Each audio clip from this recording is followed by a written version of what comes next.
Hello, my name is Mamta. Today I will talk about present perfect continuous tense.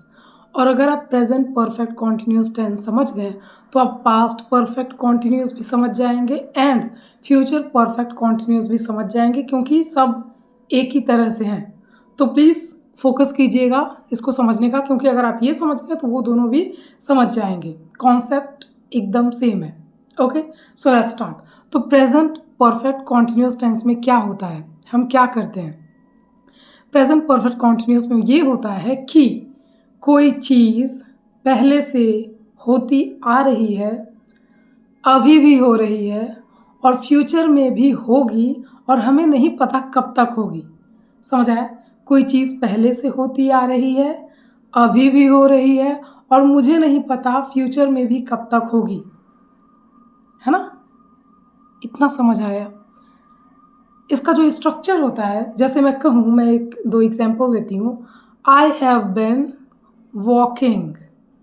I have been walking इसका मतलब है मैं बहुत पहले से वॉक कर रही हूँ, अभी भी कर रही हूँ और मुझे फ्यूचर का भी नहीं पता कब तक करूँगी। ठीक है? आई have bin studying. I have bin studying, मैं पढ़ाई कर रही हूँ, पहले से कर रही हूँ, अभी भी कर रही हूँ और मुझे नहीं पता फ्यूचर में भी मैं कब तक करूँगी। आई हैव बिन स्लीपिंग, मैं सो रही हूँ। ठीक है? बहुत पहले से सो रही हूँ, अभी भी सो रही हूँ, फ्यूचर में भी मुझे नहीं पता मैं कब तक सोऊंगी। ठीक है? आई have been sleeping, I have been walking, I have been abusing, I have bin, it can be anything. Okay, तो इसके बाद आती है बात, स्ट्रक्चर देख लेते हैं पहले इसका। ठीक है? स्ट्रक्चर में क्या होता है, पहले आप सब्जेक्ट रखते हो, आई, ही, सी, वी, कोई सिंगुलर नाम हो गया, कोई प्लूरल सब्जेक्ट हो गया, कुछ भी हो सकता है। ठीक है? ही, सी, इट, दे। ओके, उसके बाद आपका have, has as a helping verb रहेगा।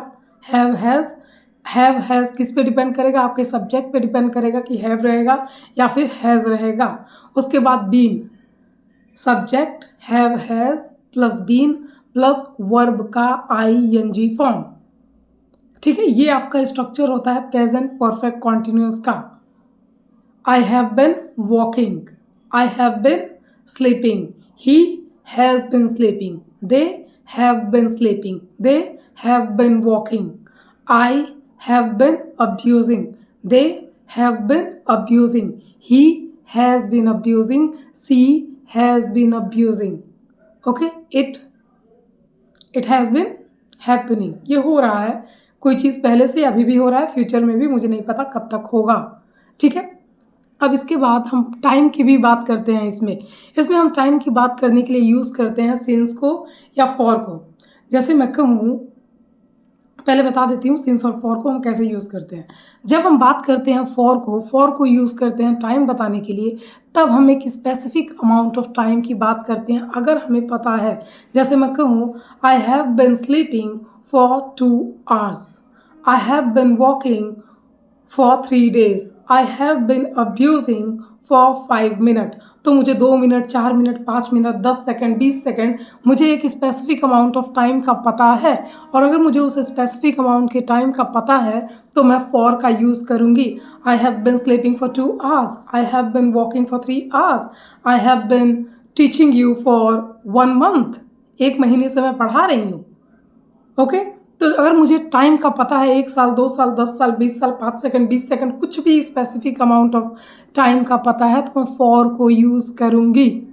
नाउ नेक्स्ट हम सिंस को कहाँ यूज़ करते हैं? हम सिंस को यूज़ तब करते हैं जब हमें स्पेसिफिक अमाउंट का नहीं पता होता है, लेकिन हमें पॉइंट ऑफ स्टार्ट का पता होता है कि चीज़ें स्टार्ट कहाँ हुई थी।